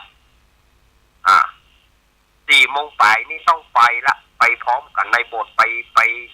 ท่าเจริญพุทธมนต์เขายังไม่ได้ไปเตื้อผ้าก็ไม่ได้นุ่งเตื้อผ้าก็ไม่ได้ครองเตื้อก็เพราะว่าเขาได้ทำรายการเนี่ยเขาก็มุ่งหวังที่จะให้ศรัทธาญาติโยมได้สิ่งที่ดีจะให้ศรัทธาญาติโยมได้สิ่งที่ดีปิกไปเอาไปเก็บไว้เป็นของตัวเก่าประพฤติปฏิบัติไปอันนี้อู้กันกระจางแจ้งไปแล้วเนาะอู้กันเอาละนะ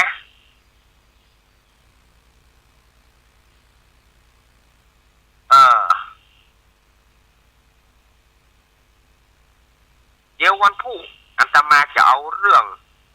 การห่อข้าวต้มขนมเดี๋ยววันพุธจะเอามาเล่าเนาะวันพุธก็เอามาเล่าบอก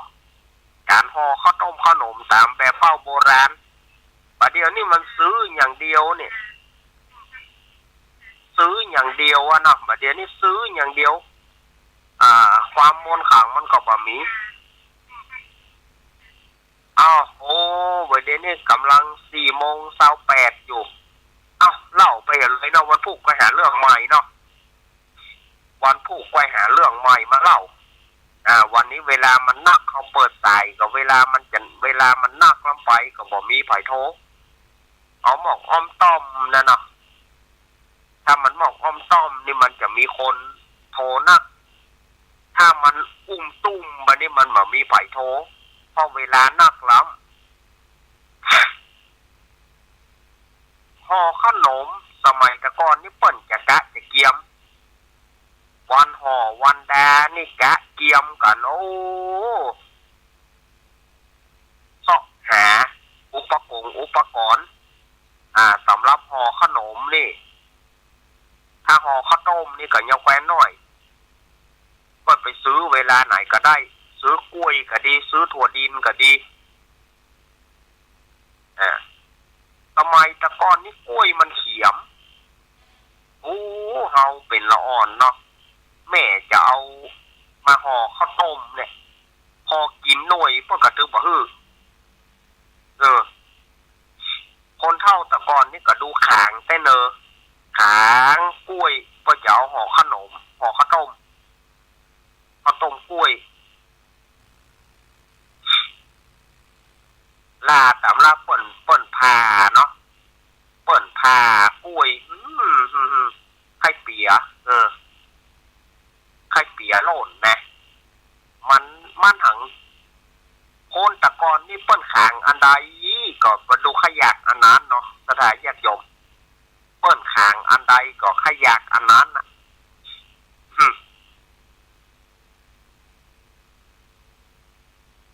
เอาคือว่าเปิ้นขางปะกอในสถานญาติโยมปะกอหน่วยทัพทีมนี่นะหน่วยปะกอนี่เจ้าเปิ้นขางคนเท่าขางแตะขางว่ามีใจขยักของเปิ้นขยักกินปะกอเอามากึดไปแบบเดียวทำโมสังโคอย่างเถอะเขาจะขยักย่างมันไม่ใช่มีที่กินดูมีกับเม็ดในมันแต่ก่อนก็ดูขยักแต่เนอะขยักหน่วยปะกอเพิ่นน่ะคนเฒ่าคนแก่เพิ่นก็ กากะไอ้บักกอกานี่ปะเน่กานี่หน้าปะเน่ซุกนี่นะปะนอเน่ปะเน่นี่นะถ้ามันซุกโอ้ยลาดสำลาดได้มาหน่วยหนึ่งเขากินก็เข้าอุ่นนะมันลามลูกปะเน่นี่นะเขากินก็เข้าอุ่นมันลามเฮ้ยประเดี๋ยวเขามาลองพอเหมือนกันนะเอาปะเน่มากับเข้าอุ่นมันบ่เหมือนว่าเขาเป็นละอ่อนไว้มันบาลามเหมือนเขาเป็นละอ่อนปะเน่บะเดียวมันก็บะใจเหมือนปะเน่แต่ก่อนปะเน่บะเดียวมันเปิ้นว่าสมัยก่อนพวกเขาปะเน่ฮาวายที่เนาะมันแกะได้เลยอ่ะเอามาเต้งกินกับข้าวอย่าเอาเป็นละอ่อนแต่ก่อนเนี่ยสถานจะจมเอาปะเน่มากินกับข้าวมันอย่างมันบาลามไปอ่ะปากมันลวกไปอ่ะแกแต่ตอนนี้เราได้กินบะเน่กับข้าวเยอะๆก่อนเนี่ยจบลามไปเหลือปุ้นนะการห่อข้าวต้มขนมสมัยแต่ก่อนนี่เตรียมไว้ถ้าถึงว่าวันนี้จะเป็นวันห่อแล้วเนอะวันพุธจะเป็นวันห่อแล้วเนอะไปแล้วเนอะพอใจมีหน้าที่อย่างไปซ่อหมูพอใจไปซ่อหมูมาไว้เอามาไว้ซูมกัน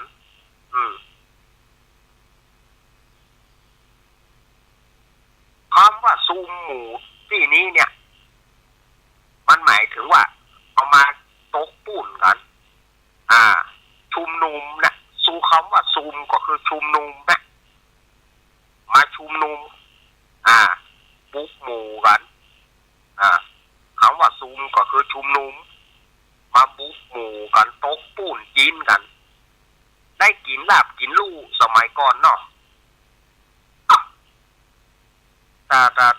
จะวันห่อวันแดแล้วเนี่ยมันต้องเป็นนะเป็นเพศเป็นผีจะได้กินลาบไปแม่บ้านไปเสาะตอง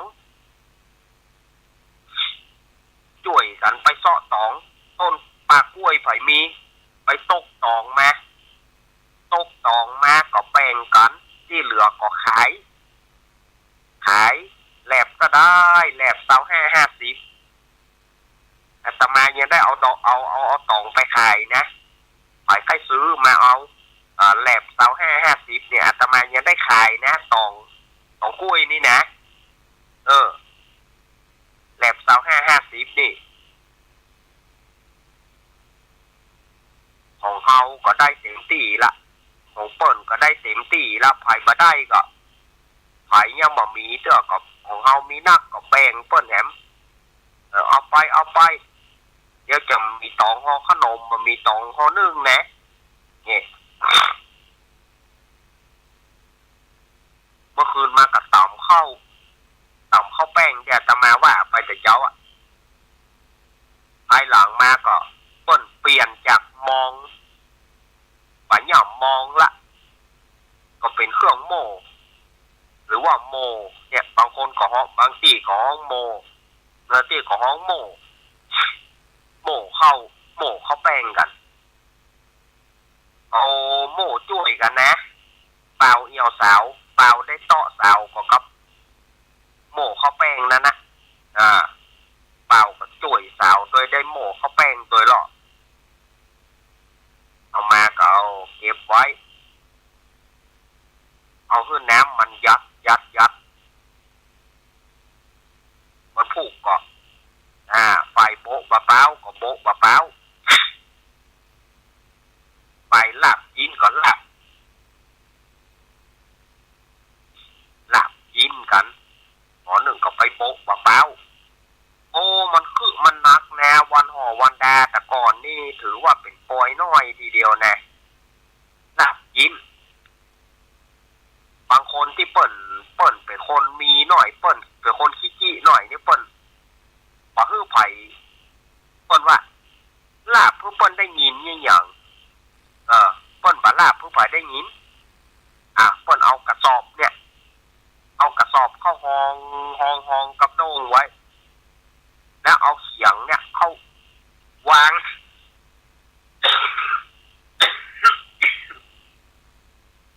เอาเขียง เอาเขียงเข้าวางบนกระสอบแล้วก็ลากมันบาดังลูกมันดังแป๊บแป๊บแป๊บแป๊บแป๊บสู่จะอ้วดคือเปิ่นแกลากอ้วดคือเปิ่นแกคนตะก่อนมาอยู่อย่างนี้ตะฟองที่เปิ่นขี้ขางก็ถึงอ่านหรอกเอากระสอบเป็นมุกขี้จานพวกห้องกับโด่งฟอดเข้านี่นะโด่งบางที่ก็ห้องเบียนบางที่ก็ห้องโด่งเนาะห้องโด่งแล้วก็เอาเขียงเข้าวางแล้วก็ลากมันจะบาดังถูหลับปวดคือเปิ่นเงี้ยหยังหลับกินกันนั่นก็โป๊ะปะเป้าห่อขนมกันนั่นเด้อกันนั่นนะพอใจกับไปเสาะหลัวแหละ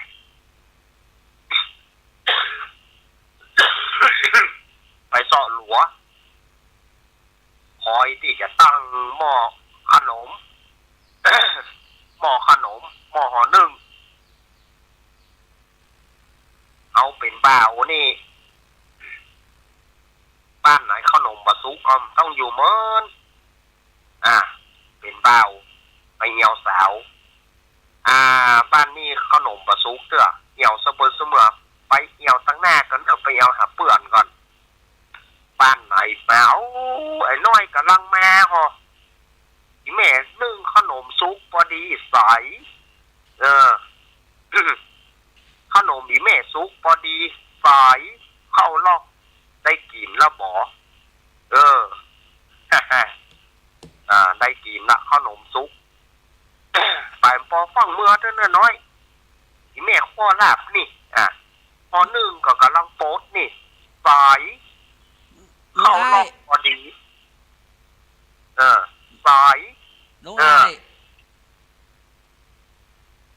เนี่ยคนตะกอนจะไปอีโลกเข้าลอกละได้หวดละกินได้พวกอาชีพปลูกแป๊ดพวกน่ะสวัสดีพี่ไอโวครับไปพูดแล้วมันมีนี่แล้วอยากกินขนมจานว่ะมันว่าเปล่าว่ามันเหนียวทำไมแต่ก่อนไม่อิ่มไปอีหรอห่อขนมกะข้าวต้มกะ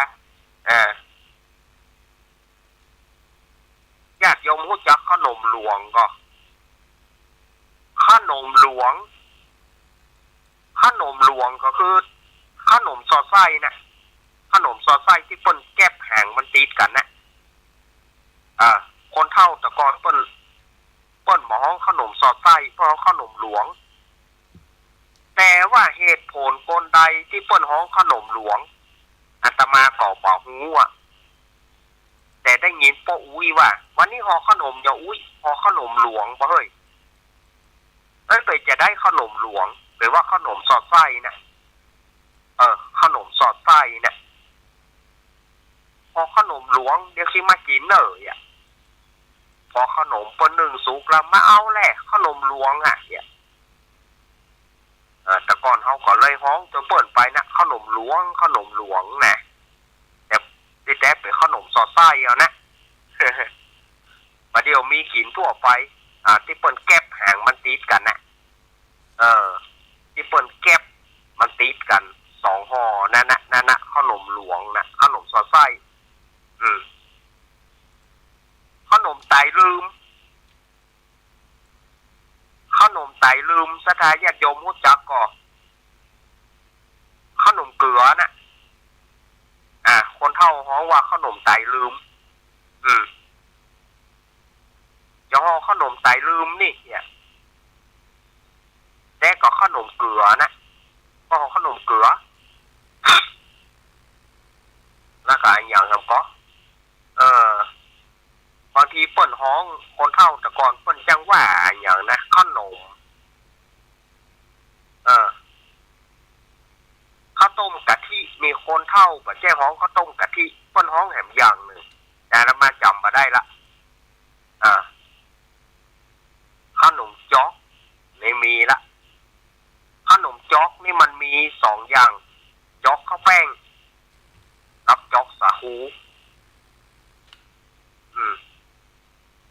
2อย่างนะขนมจอกนี่จอกข้าวแป้งจอกสาคูขนมบะแตงนี่มันไว้เมินบ่ได้ยังเก่งตึกวันนั่นน่ะทอดมันผูกมันบูดละ ขนมบะแตงนี่นะเพื่อเอาบะแตงซุกเนี่ยหรือว่าแคนตาลูกเนี่ยบะแตงซุกเนี่ยปลอมแปลงแต่มันอยู่บ่ได้เมินมันขี้บูดมันจังบูดโวยมันจังบูดโวย ขนมบะแตง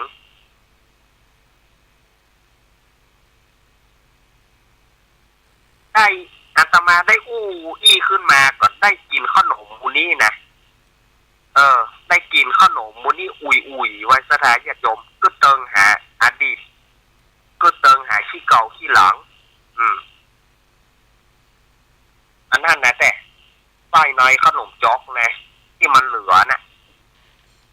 ลู่กันยุ่งกันกินถ้าสะพองเอากินกับข้าวเป็นล้ำไปดีนะเอากินกับข้าวเอาศูนย์ก็เข้ากินมันก่อประเดี๋ยวย่ำลองประเดี๋ยวนี่เขาเคี่ยวนายเขาคั่วนายมันหมดคานคอยุ่มประเดี๋ยวแต่ก่อนเปิ้นบัดใจคั่วประเดี๋ยวเขาคั่วปะเป้าคั่วอย่างไปคั่วเครื่องมันโอ้กินมาได้ประเดี๋ยวเดียวไปมีไอเขียวคานคอยุบประเดี๋ยวนี่ขนมสมัยตะก่อนเนาะการห่อขนมยืมเมียวเปิ้นมาเมียวขูดปะเป้านี่นะภาคกลางห้องกระต่ายบ้านห้องเมียวปกติก็ห้องงองขูดปะเป้าเมียวตัวหนึ่งยืมพับพันตื่มได้ส่งไปขูดปะเป้าไปเจอใส่บ้านไหนห่อยังข้าวต้มแขวนหน่อยเขาตื่มไปยืมเมียวเขาบ้านไหนห่อขนมจ๊อกนี่ระวังเถอะมันตื่มไปได้ส่งเขาไปแล้วตื่มไปได้ส่งคนสมัยก่อนถ้อยทีถ้อยอาศัยกันเนาะสถานญาติโยมคนแต่ก่อนที่ถ้อยทีถ้อยอาศัยกันมีอย่างอู้กันไปเวลาพอมีวันนี้จะเปิดใส่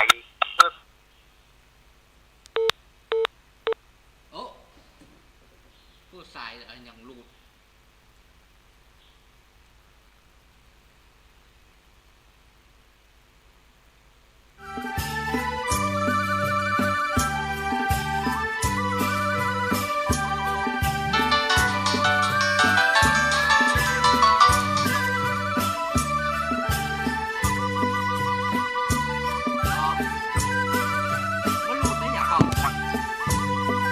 มันหลุดไปวันนี้นี่ก็แค่แล้วเนอะมันหลุดไปเนาะเอามาละเดี๋ยวจะเปิดสายสถานญาติโยมเนอะตอนนี้เวลา 16:45 นาทีอาตมาวางสายสถานญาติโยมได้โทรมาอู้กันเนอะไปจะโทรอู้กันมาเลย0837611775โอ้สถานญาติโยมเปิ้นฝากข้อความอ่านบ่ได้เนอะ0837611775น้องเจริญปอนโทรกันเข้ามาเลยเนอะโทรกันเข้ามาว่าเป็นจะได้พ้องนี่เนาะโทรกันเข้ามาเนอะ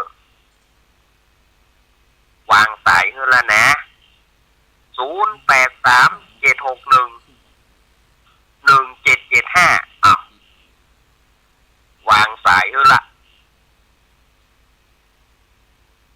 ท่านอาจารย์จะเทศธรรมก็ในภาษานี้ก่อนจะเริ่มตั้งแต่15 กรกฎาคมเป็นต้นไปเนาะเจริญพรแม่อ้อยแม่อ้อย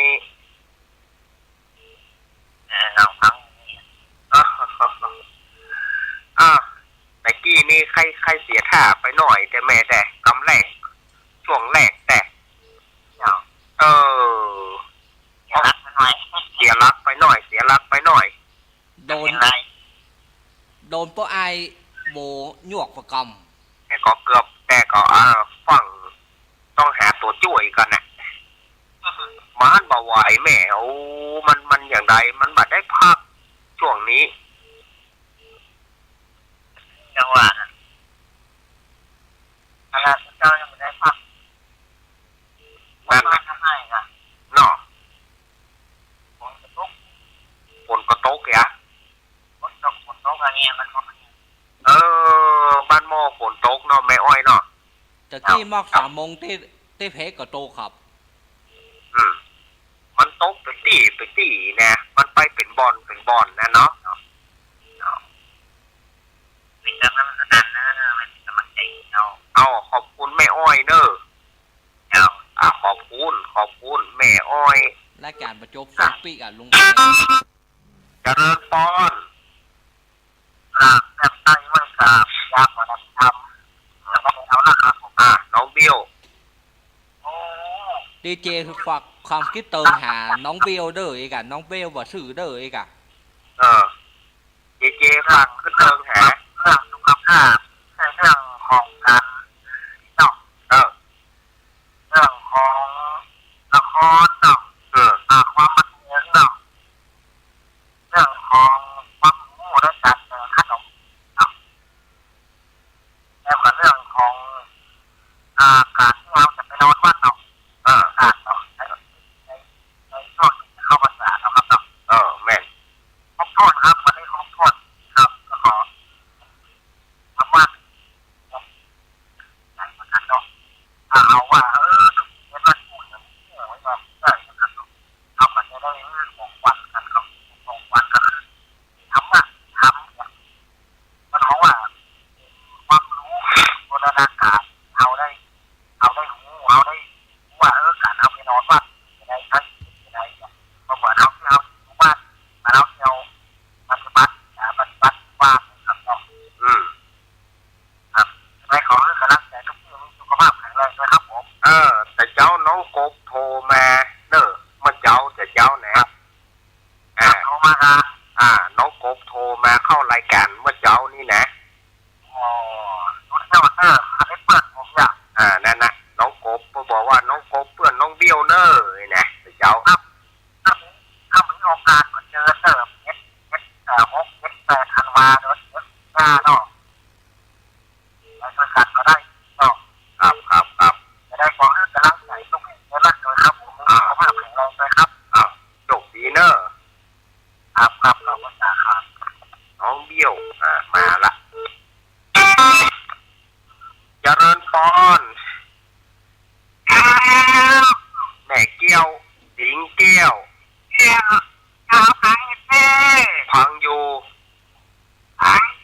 ที่ลูกว่าผู้บังวัด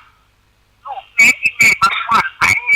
จังหวัดเราลูกนิดไอ้แม่ชอบแม่เป็นตลกดี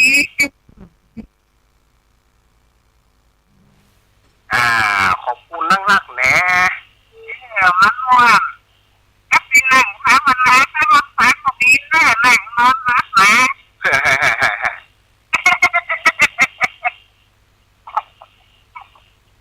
นั่งกลางวิ่งไม่ได้นั่งเช้าวันไหนแต่ตะกี้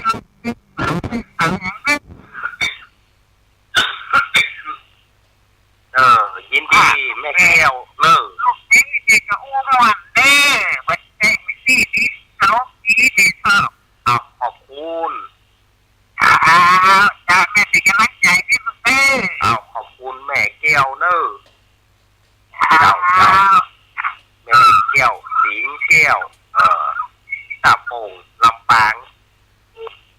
วันนี้ลำปางมาหลายเนอะแม่อ้อยน้องเบี้ยวแม่แก้วมาแถมเนอะแต่จี้สายจี้มาได้ห้องมันประดาน0837611775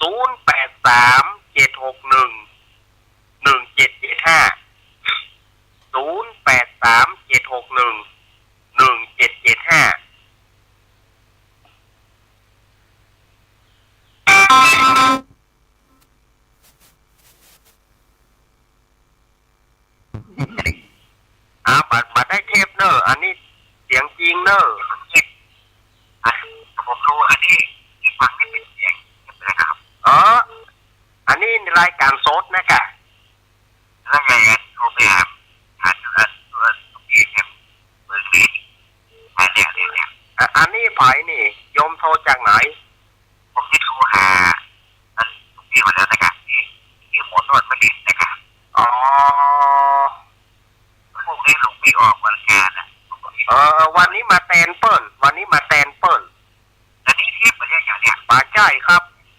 ก็ถ้าเป็นเทพแล้วอาตมาจะตอบกับโยมได้ก่อนล่ะเนาะสแต๊กกันเนาะอันนี้ผมได้ฟังหาที่เนี่ยฮะเนี่ยท่านคงเนี่ยผมก็ฟังของผมนะผมก็มีตัวรายการมาหลังเสาร์ที่ฟังมาหมอนวดเนาะหมอนวดประดิษฐ์ที่ลุงผมม่วงนะครับที่ลุงผมม่วงลุงก่อม่วงนี่เนาะครับผมที่ลุงผมม่วงครับผมฟังเลยมันมีคติเลยเอาเขาคติแต่เพราะว่าผมฟังแล้วเนี่ยมันก็ดีเนาะเป็นคติสอนใจของพี่ก็ขอบคุณนะหลวงพี่ตอนดีๆเนี่ยรายการเป็นเบอร์หลวงพี่เนี่ยขอบคุณเนอะครับสวัสดีครับโอ้ยโยมก็ว่าอาตมาเป็น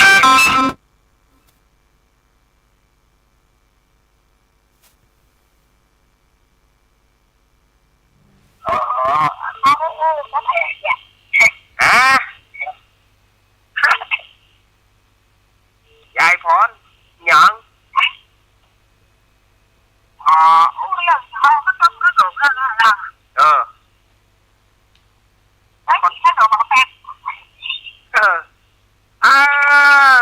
เวลาโมเถระยายพรดีเจฮือลองใจยายพรเด้ออีกอ่ะกำลังใจยายพรนั่งเจฝากกึศเบิงหาเนอะอ้าวมาได้ปลากับสะกอมเอาเนอะหมดเวลาแล้วเด้อสุมาเถอะยายพรมาตาติยายพรเนี่ยเด้อตาติยายพรเนี่ยหมดเวลาอย่างยายพรเลยก็ต้องเมื่อเวลาหมดก็ต้องอำลาสถานญาติโยมก่อนวันพุธเนอะวันพุธก็เวลาเดิมบ่าย 3 ถึง 5 โมงแรง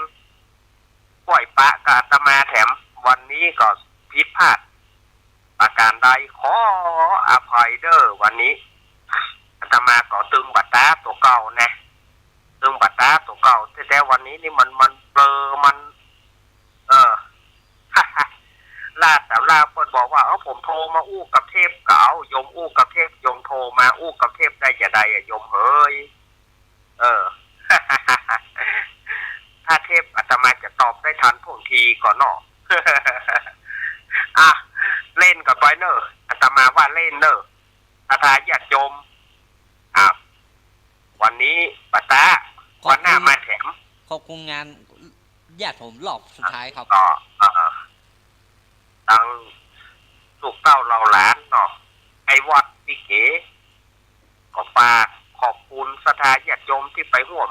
ในงานชาปนกิจศพของแม่ตุนแก้วปัญญาแก้วที่เรียบร้อยไปในวันนี้ผิดพลาดประการไหนขาดตกบกพร่องด้วยประการชั้นใดอาหารการกิน